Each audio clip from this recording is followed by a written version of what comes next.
The way to get started is to quit talking and begin doing.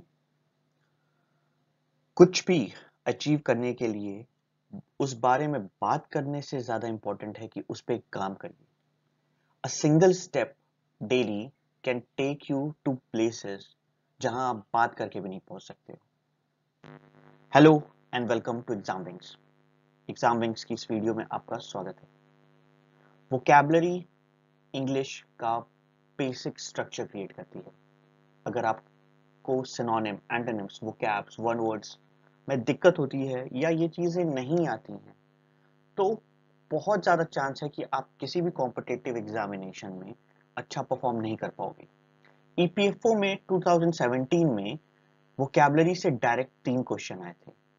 SSC CGL में करीब 4 से 5 question pre में रहते हैं और मेंस में इससे भी ज़्यादा क्वेश्चन देखने को मिलते हैं जो वो सिनोनिम और एंटोनिम्स के होते हैं.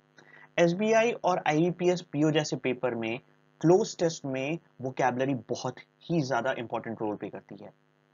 तो अगर आपको इन एग्जामिनेशन में लिटरली 100% सक्सेस चाहिए, अगर आपको इंग्लिश में अच्छा स्कोर करना है तो आपको वोकैबुलरी पे मेहनत करनी होगी. और उसका सिंपल तरीका ये है कि डेली वोकैब्स को थोड़ा थोड़ा बस अपने सामने से गुजरने दें. उसको देखिए, वीडियोस को देखिए, बार बार देखिए. आई डोंट रिकमेंड कि आप रटो, वो चीजें नहीं करनी है. You don't have to cram. आप तोते की तरह उसको रटो नहीं, आप उसको पढ़ो और अगले दिन फिर से पढ़ो. और ऐसा करते करते आप एग्जामिनेशन से पहले पहले काफी हद तक प्रिपेयर हो चुके होंगे. आप हमको टेलीग्राम, फेसबुक और इंस्टाग्राम पे फॉलो कर सकते हो. ये हमारे लिंक्स हैं. यहाँ पे आपको लेटेस्ट नोटिफिकेशन मिलेगी. साथ ही साथ आपकी कोई भी क्वेरी हो आप डायरेक्ट यहाँ पोस्ट कर सकते हो. आज का जो पहला वर्ड है वो है नॉस्टैल्जिक. नॉस्टैल्जिक का मतलब होता है उदास होना या कुछ पुरानी बातें याद करना. ठीक है. सिनोनिम्स इसके हैं सेंटिमेंटलिटी, रिकॉल, रिमेम्बरेंस और longing for the past. Longing for the past का मतलब होता है किसी पुरानी बात को याद करके उसके बारे में सोचना, उस ख्याल में खो जाना. That is nostalgic. एक बार फिर से इसके सिनोनिम्स देखो. SENTIMENTALITY, सेंटिमेंटैलिटी. हम कहते हैं ना सेंटिमेंट हो रहा है मन या बहुत सेंटिमेंट है पर्सन, तो वो क्या होता है ये कि सेंटिमेंट मतलब कुछ पुरानी चीजें, कुछ इमोशनल बातें याद आ गई. रिकॉल करना, पुरानी बातों को याद करना. रिमेम्बरेंस होता है ना कि इसकी याद में, उस चीज को याद कर करके. इसका एंटोनिम मतलब उल्टा क्या होगा? रियलिटी. क्योंकि आप पुरानी बातों को याद कर रहे हो तो आप पास में हो, जो अब इस समय का प्रेजेंट नहीं है, मतलब वो बीत चुकी बात है, वो रियलिटी नहीं है, वो बीती हुई चीजें हैं. और एंटोनिम क्या होगा? रियलिटी या फोरसाइट. फोरसाइट मतलब होता है भविष्य को देखना, आगे की तरफ देखना. साइट का मतलब होता है नजर, फोरसाइट का मतलब होता है आगे की तरफ देखना. प्रिडिक्शन करना, दैट इज ऑल्सो फ्यूचर का पार्ट, कि फ्यूचर में प्रिडिक्ट करना कि क्या होगा. प्रोस्पेक्ट. प्रोस्पेक्ट का मतलब एग्जैक्टली होता है कि आपके क्या ऑप्शंस हैं आगे के. तो कहते हैं ना कि अगर मैंने ये कोर्स पढ़ लिया तो मेरे क्या प्रोस्पेक्ट्स हैं. अगर आपने बीकॉम कर लिया तो आप क्या क्या कर सकते हो. आप कॉमर्स स्टूडेंट हो गए तो आप एमबीए के लिए जा सकते हो, बिजनेस स्टार्ट कर सकते हो. अगर आप इंजीनियरिंग के स्टूडेंट हो तो आप इंजीनियरिंग कंपनी में जा सकते हो या फिर टीचिंग एज ए इंजीनियर जा सकते हो. तो क्या प्रोस्पेक्ट है आगे का, ये वर्ड उस चीज को बताता है. ये सारे हैं antonyms of nostalgic. Next word is pseudonym. Pseudonym का मतलब होता है उपनाम. अक्सर राइटर्स ऐसा करते हैं कि अपना नाम की बजाय कोई एक निक नेम रख लेते हैं जिसको पेन नेम भी कहते हैं. या कई बार ऐसा होता है कि बहुत बड़े बड़े प्लेयर्स होते हैं, एक्टर्स होते हैं, जो अपना एक्चुअल नाम ना यूज करके एक स्टेज नाम यूज करते हैं. एक ऐसे ही एक्टर का मैं एग्जांपल दे रहा हूं. अगर आपको और भी एग्जांपल्स पता है तो कमेंट सेक्शन में मेंशन करिए. स्टेज नेम जॉनी लीवर का एक्चुअल नेम नहीं है. जॉनी लीवर का एक्चुअल नेम कुछ और था. वो क्या था आप पता करिए, सर्च करिए और हमें बताइए. सिनोनिम्स हैं nicknames, stage name, false name या एपिडेट. अब देखिए, फॉल्स नेम का ये मतलब होता है कि झूठा नाम बता देना. ठीक है, वो भी स्यूडोनिम है. ठीक है, फिर से एक बार देखो. NICKNAME nickname, stage name STAG stage, name NAME name, false name FALSE false, NAME name, और एपिडेट EPITHET. अगला जो इसका एंटोनिम है that is real name. Real REAL, real name मतलब असली नाम, उसका क्या नाम है सच में. या ऑफिशियल नेम, जिसको आप कहते हैं लीगल नेम भी कहते हैं। जैसे घर का एक सबका नाम होता है, ठीक है, लेकिन एक ऑफिशियल नेम होता है जो आपके स्कूल के पेपर में लिखवाया जाता है, आपके सर्टिफिकेट्स पे होता है, दैट इज ऑफिशियल नेम और legal name. Next is rampage, RAMPAGE। Rampage का मतलब होता है कोई लड़ाई झगड़े करने वाला बिहेवियर करना, हिंसात्मक आचरण। सिनोनिम्स देखिए, रेज, अपहोर, रॉयट और फ्यूरी। इसमें से एक ये वर्ड होगा रॉयट, ये आपने सुन रखा होगा। रॉयट मतलब होता है दंगा फसाद करना, ठीक है। तो रैम्पेज का मतलब तोड़ फोड़, दंगा, कुछ ऐसा नुकसान करना, पब्लिक प्रॉपर्टी को तोड़ना, दैट इज रैम्पेज, ठीक है। नॉट एग्जैक्टली हमेशा इंसान ही करते हैं, कई बार ऐसा होता है कि आपने सुना होगा कि जंगल के हाथी किसी गांव में घुस गए, किसी शहर में घुस गए और वहां पे कई घर गिरा दिए, खंबे गिरा दिए, पेड़ गिरा दिए, तो that is elephant on rampage, ठीक है। सिनोनिम्स देखो फिर से, रेज, रेज का मतलब गुस्से से भरा हुआ होना। अफोर मतलब होता है बहुत ही गंदे तरीके से एक्शन करना, जो कि फिजिकली बुरा है, मतलब लड़ाई झगड़ा और क्या कहते हैं, हिंसात्मक टाइप का है। रॉयट का मतलब तो हम जानते हैं दंगा फसाद। फ्यूरी का मतलब होता है एक्सेसिवली गुस्सा होके कुछ चीजों का नुकसान करना, ठीक। इस नाम से एक हॉलीवुड की मूवी भी है। एंटोनिम, एंटोनिम्स क्या क्या है इसके? हार्मोनी, हार्मोनी मतलब बहुत ही प्यार से शांत स्वभाव से रहना। काम मतलब मन का शांत होना, दैट इज काम, कहते हैं ना काम डाउन, काम डाउन, ये वर्ड आपने सुना होगा, काम डाउन मतलब मन को शांत करो। रिस्ट्रेन का मतलब होता है किसी को बांधना, रोकना, कंट्रोल करना।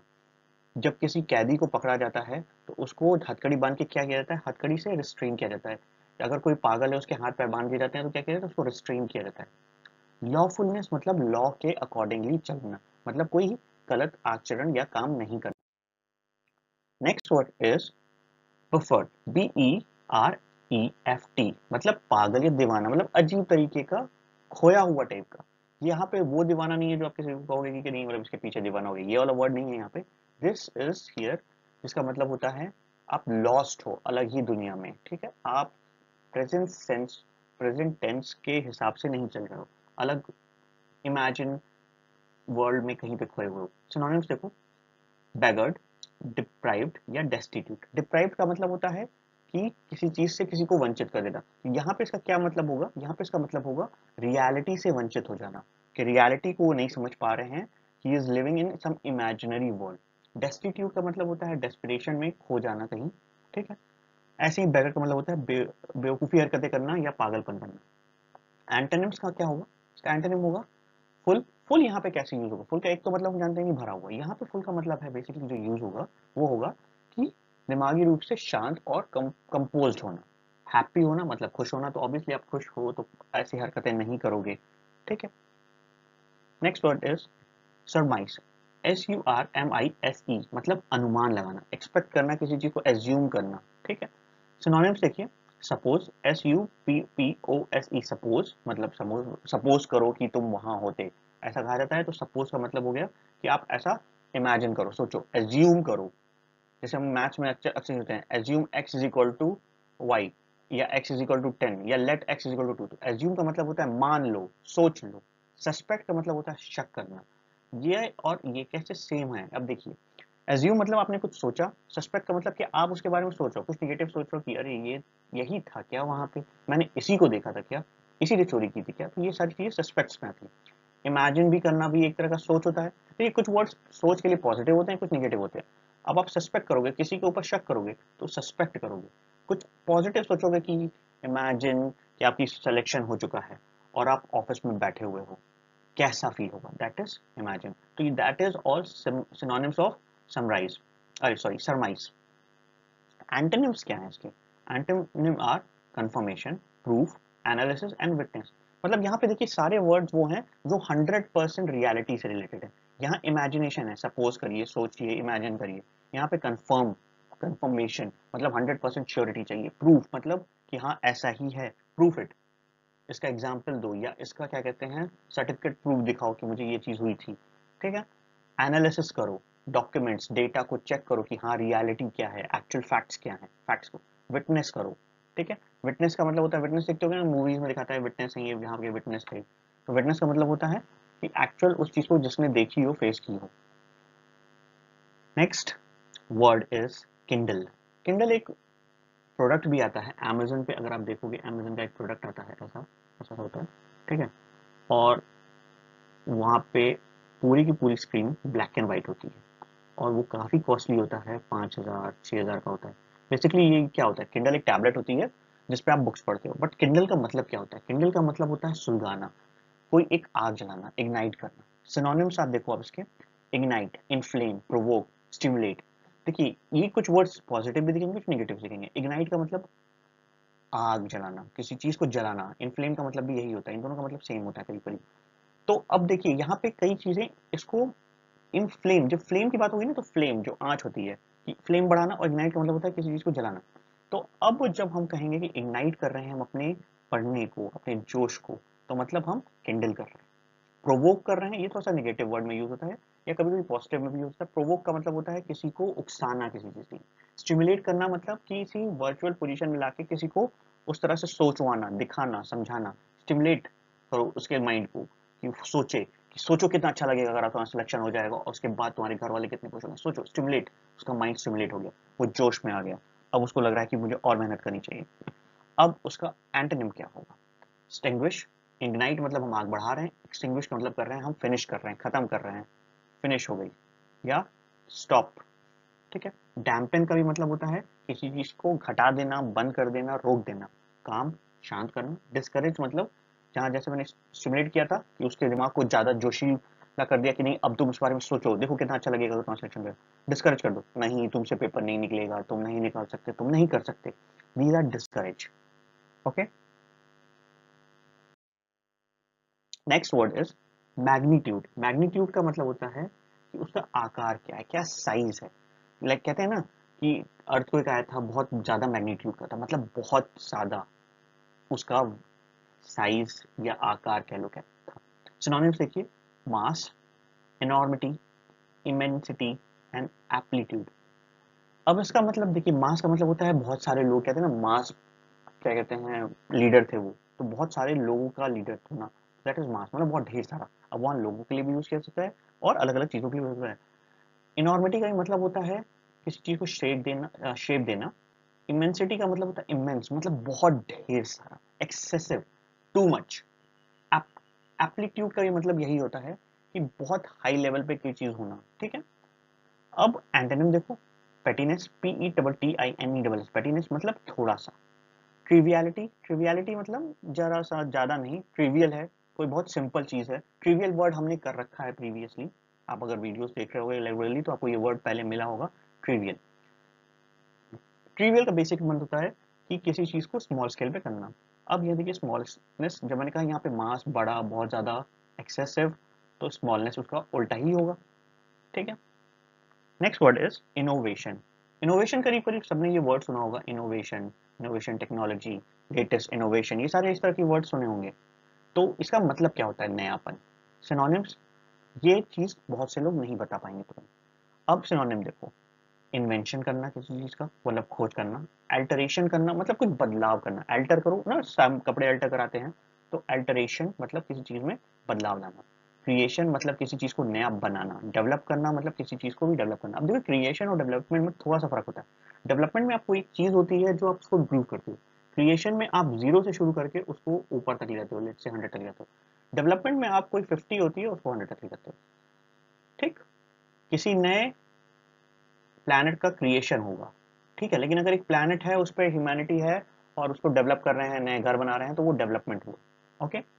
अब एंटोनिम्स देखो, ट्रेडिशन, ओल्ड, कस्टम और डिटोरिएशन। डिटोरिएशन का मतलब होता है घटना, गिरना, खराब होना, ये वर्ड भी हमने पहले कर रखा है। कस्टम का मतलब जो चीजें चली आ रही हैं पुराने जमाने से, ओल्ड टाइम से। ट्रेडिशन जैसे होता है ना, ट्रेडिशन कह रहे हैं ये तो ट्रेडिशन है, ये ऐसे ही होगा, इसमें नया नहीं होगा, कोई चेंज नहीं होगा। अल्टरेशन मतलब चेंज, ट्रेडिशन मतलब नो चेंज, ठीक। अब नेक्स्ट वर्ड इज एलिज। एलिज का मतलब होता है आरोप कर लगाना किसी के ऊपर। सिनोनिम्स, क्लेम, एसर्ट और डिक्लेयर। एलिज का मतलब वो बेसिकली कैसे यूज करते हैं, ही इज एलिज्ड क्रिमिनल, कि मतलब उस पर इल्जाम लगा है, इसके ऊपर मर्डर का, इसके ऊपर चोरी का इल्जाम लगा है, प्रूफ नहीं हुआ है अभी। एलिज जब होता है तो वो प्रूफ नहीं होता है, वो इल्जाम लगना होता है। दैट इज, आप एसर्ट करते हो कि उस पर है, डिक्लेयर कर दिया कि इसने ही किया था, अभी 100% प्योरिटी नहीं, श्योरिटी नहीं है आपके पास। क्लेम कर रहे हो आप ये चीज कि ऐसा हुआ था, बट आप श्योर नहीं हो, एंटोनिम्स उसको मना कर देना, डिनाई कर देना कि नहीं ऐसा नहीं है, ये सब झूठ है। कॉन्ट्राडिक्ट करना मतलब जो हम बात कह रहे हैं उसकी उल्टी बात, कॉन्ट्राडिक्ट बात, ठीक है। विड्रॉल, या फिर जैसे मैंने इल्जाम लगाया तो सामने वाले ने मना कर दिया कि इल्जाम ऐसा कुछ नहीं है, ठीक है। ये सारे जो वर्ड्स हैं आप इसको रिवाइज करो, जितने भी गलतियां आपसे हो रही हैं पेपर सॉल्व करने में उसको समझो, सो दैट नेक्स्ट टाइम जब आप पढ़ो तो वो वर्ड्स आपको याद रहे। So all the best, good luck. जो भी चीजें आपसे आपको क्वेरी है, you can ask. All the best.